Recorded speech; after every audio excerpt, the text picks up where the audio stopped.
Angel of God. Every day, the outside slide and I slide in. Magandang umaga mga bata. Magandang umaga po, teacher. Bago tayo magsimpo ay pakiayos muna ng inyong mga upuan at sipulot na rin ang mga kalat. May nabigyan na sa klase natin ngayong araw? Wala po, teacher. Nagbigay ba ako ng sagdang aralin kahapon? Wala po, teacher. Magaling! Ngayon, bago tayo makatuloy sa ating talakayan, alamin muna natin ang mga alituntunin sa aralin ito. Pakibasa ng sabay-sabay. Maging magalang sa turuan sa kapwa mag-aaral. Itaas ang kanang kamay kung gusto mong sumagot. Makinig ng mabuti sa guro. Iwasan ang paggamit ng cellphone sa klase. Nagkakaintindihan na tayo, mga bata? Opo, teacher. Magaling! Meron ako dito chart sa pag-uugali. At bago dyan ay papakatin ko muna kayo ng tatlong pangkat. Ito ang unang pangkat, pangalawang pangkat, at pangatlong pangkat. At kung sinong grupo ang aktibong makilahok sa mga gawain at aktibidad ay makakatanggap ng candies. Gusto niyo ba ng candies, mga bata? Opo, teacher. Magaling! Ngayon, bago tayo magpatuloy ay may ininda itong awiting pinamagatang bahay kubo. Kayo ba ay marunong kumanta ng bahay kubo, mga bata? Opo, teacher. Galing!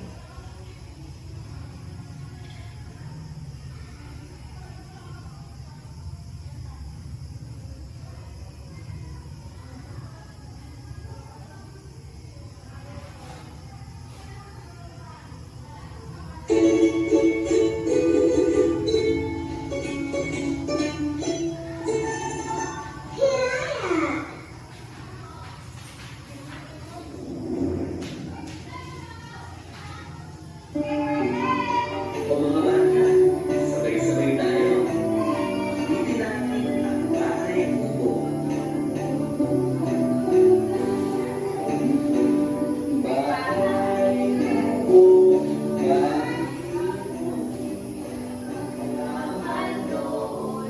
Ay sari-sari, sinawas at tanong, nagaligas at mani, sikaw bata watani, sunod kayunan, bukod kawasan, at saka meron pa, nagalus-mus kasan, uyan sa matis, bawang at luya, sa paligid-ligid ay puno ng liyan.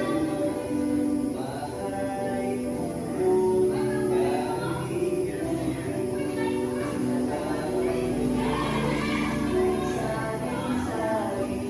Sikamas na talong, sigarilyas at mani, silaw bata watani.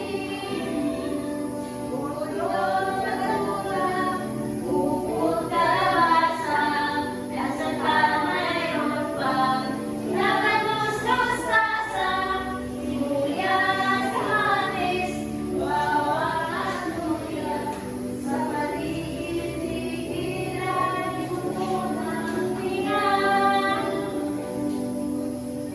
Hanggang sa muli mga bata, like and subscribe for more videos. Salamat!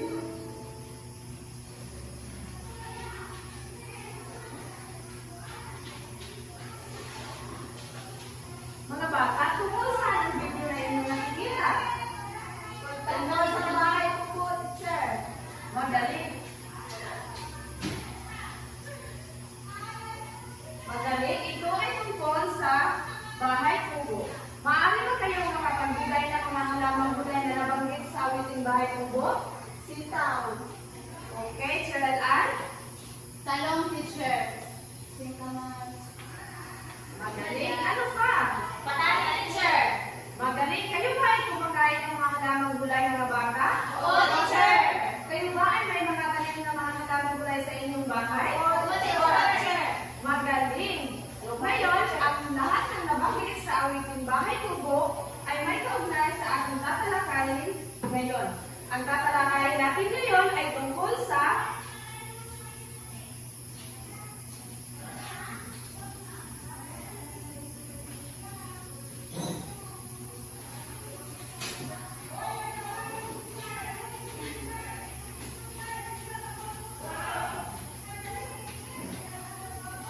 Ang tatalakayin natin ngayon ay tungkol sa pagtatanim ng halamang gulay.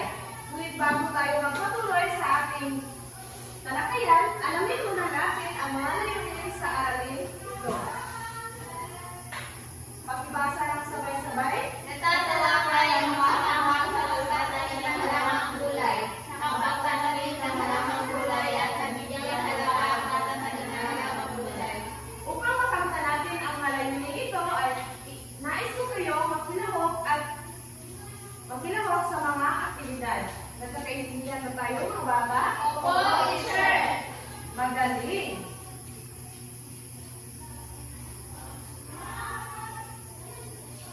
Ngayon, bago tayo magpatuloy sa ating ngayon, meron akong video ipapakita sa inyo. At manood kayong mabuti dahil pagkatapos ay may mga katanungan ako sa inyo. Naiintindihan niyo ba mga bata? Opo, teacher!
kaunting tubig. Ano naman ang panghuling hakbang? Okay, Janet? Diligan araw-araw, teacher, at lagyan ng pataba. Tama. Bigyan ng 5 bagsak si Janet. Ang huling hakbang ay biligan ang tubig araw-araw at lagyan ng pataba ang mga halaman upang maging malusog at masigla ang mga halaman. At iiwas sa mga peste at sakit. Naintindihan niyo ba mga bata?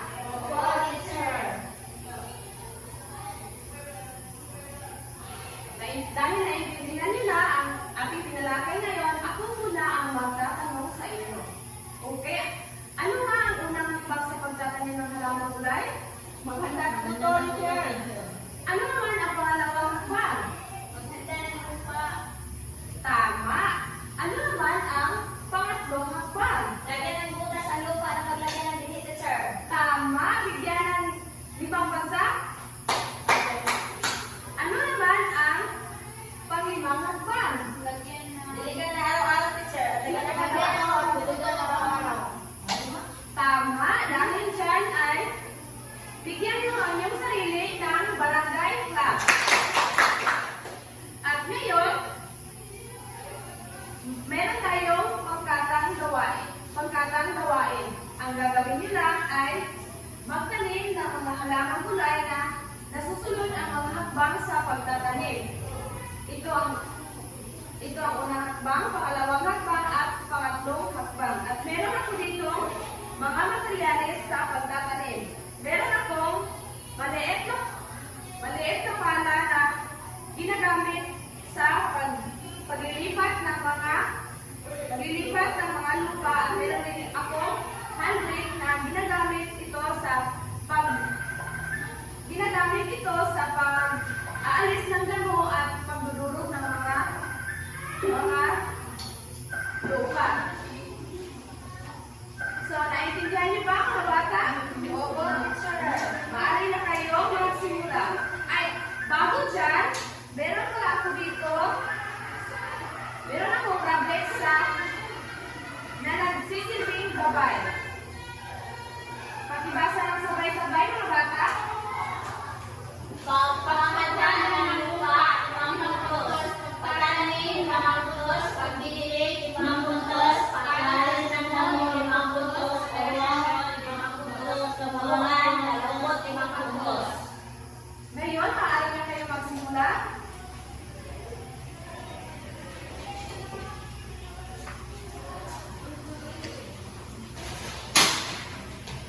Ganahan po. Pasensya na po.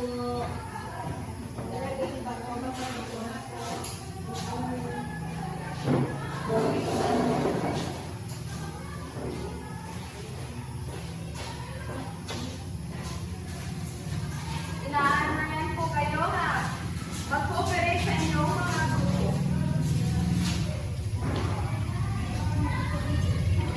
At pagkatapos yung magtanim ay pumili kayo ng isang representante o pakipresenta ang inyong mga tinanim sa harap. Okay? Kaunang grupo. Ginawa namin. Nagpunta kami ng lupang pagtataniman at saka inilagay namin yung buto, tapos diniligan. Bigyan ng 5 bagsak ang grupo 1. Ang grupo 2. Saan? Una ginawa namin, teacher, kumuha kami ng dinhi. Tapos, nilagyan namin ng lupa ang aming pagtataniman. Tapos, ginanong mix-mix namin, teacher. Ayan, para mag-moist siya. Pagkatapos, nilagyan namin ng buta sa gitna. Pagkatapos, teacher, nilagyan namin ng buto. Pagkatapos, sinakpan ng lupa ang buto. Saka, binigyan ng teacher. Tama. Bigyan ng 5 bagsak ang grupo. Ang grupo 3. Sino ang magrepresenta sa harap? Okay. Dahil ngayon, bibigyan ko kayo ng puntos. Sa unang pangkat ay bibigyan mo ng, sa pangalan ng lupa ay bibigyan mo ng 5 puntos. At sa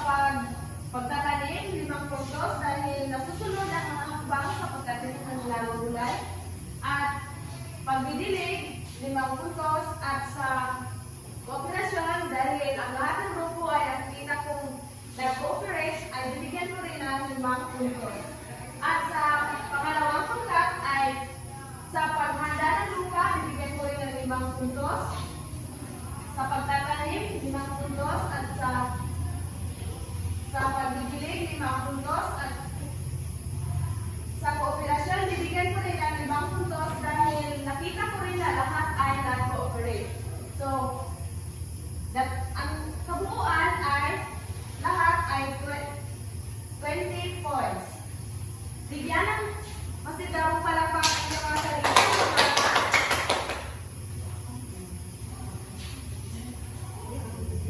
Mga bata, mahalaga bang malaman natin ang pagtatanim ng mga halamang gulay?